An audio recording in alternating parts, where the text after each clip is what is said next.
Peran ekonomi dalam mensejahterakan masyarakat. Sebagai seorang pelajar, kamu pasti memiliki berbagai macam kebutuhan, seperti bekal makanan, seragam sekolah, alat tulis, dan tempat belajar yang memadai.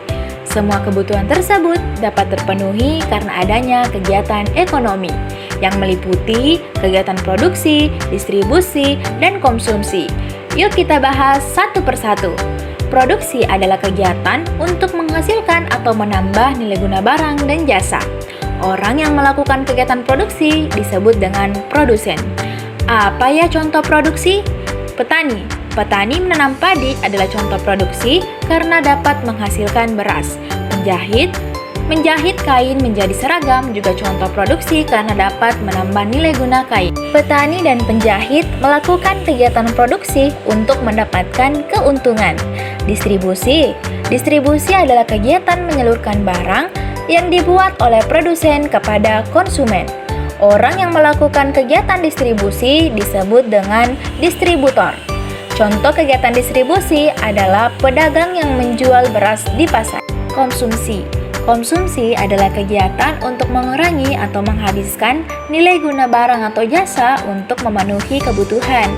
Orang yang melakukan kegiatan konsumsi disebut dengan konsumen. Contoh kegiatan konsumsi adalah kamu makan nasi goreng yang dibuat dari beras yang dibeli ibu di pasar. Nah, semua kegiatan ekonomi ini saling berkaitan satu sama lain. Produksi menghasilkan barang, kemudian barang tersebut didistribusikan atau disalurkan ke konsumen. Nah, selanjutnya konsumen akan membeli dan menggunakan barang tersebut untuk memenuhi kebutuhan. Sedangkan produsen dan distributor akan mendapatkan suatu keuntungan. Nah, setelah itu produsen akan kembali melakukan kegiatan produksi. Begitu seterusnya. Lalu, apakah semua kegiatan ekonomi tersebut saling memengaruhi? Tentunya ya, apabila salah satunya terhambat, maka kegiatan ekonomi lainnya juga akan terganggu. Contohnya, jika petani gagal panen karena serangan hama, maka tidak ada beras yang akan dihasilkan. Ini akan mengakibatkan masyarakat tidak bisa makan nasi. Contoh lainnya, jika distribusi beras terhambat karena banjir, maka pedagang beras merugi dan masyarakat akan kesulitan mendapatkan beras.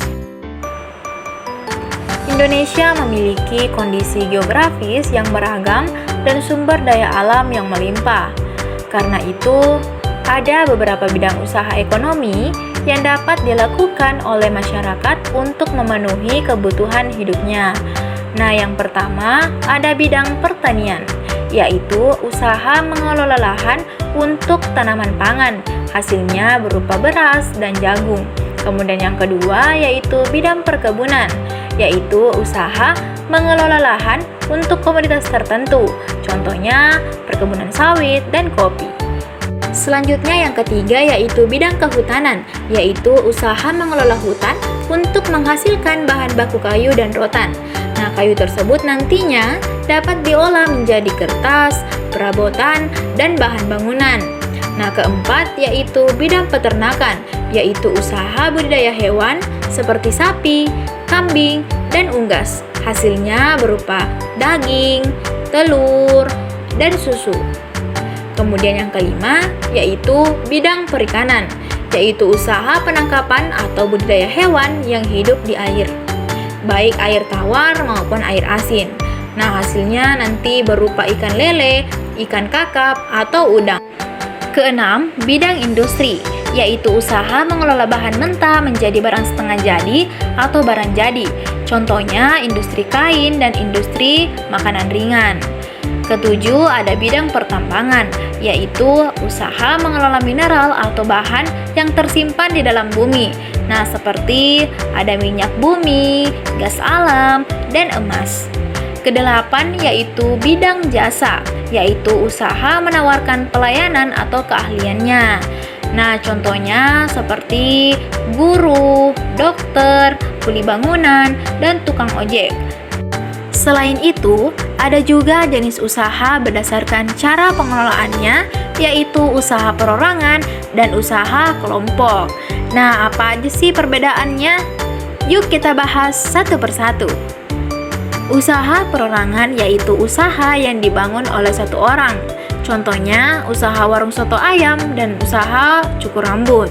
Kelebihan usaha perorangan adalah keuntungannya dapat dinikmati sendiri, tapi modal dan kemampuannya terbatas. Selanjutnya usaha kelompok, yaitu usaha yang dibangun oleh beberapa orang. Kelebihan usaha kelompok ini adalah memiliki modal besar karena ditanggung bersama, tapi keuntungannya harus dibagi-bagi kepada seluruh pemilik modal.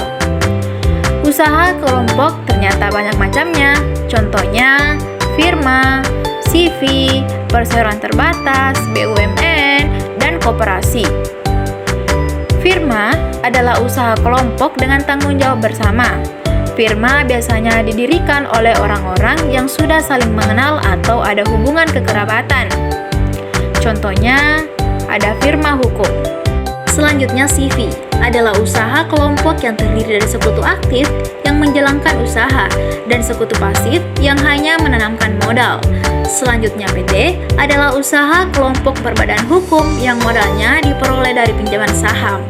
Contohnya PT Telekomunikasi Indonesia dan PT Garuda Indonesia. Selanjutnya, BUMN adalah badan hukum milik negara yang seluruh atau sebagian modalnya dimiliki oleh negara. Nah, contohnya PT KAI, PT Pertamina, dan PT PLN. Koperasi adalah usaha kelompok berdasarkan asas kekeluargaan. Koperasi bertujuan untuk menyejahterakan anggotanya dan modalnya berasal dari simpanan anggota. Nah, contohnya koperasi unit desa dan koperasi sekolah. Wah, ternyata beragam ya bidang dan jenis usaha ekonomi. Adanya usaha ekonomi dapat menghasilkan keuntungan bagi pendirinya dan membuka lapangan pekerjaan bagi orang lain. Dengan begitu, diharapkan setiap orang menjadi sejahtera karena kebutuhan hidupnya dapat tercukupi dengan baik. Dari sini, kita juga belajar untuk menghargai usaha orang tua untuk mendapatkan uang demi memenuhi kebutuhan kita. Caranya adalah dengan selalu bersyukur, rajin belajar, dan hidup hemat. Itulah tadi penjelasan mengenai peran ekonomi dalam mensejahterakan masyarakat. Semoga bermanfaat bagi kita semua. Saya Nurul Kaharil Nasarati, pamit undur diri. Wassalamualaikum warahmatullahi wabarakatuh.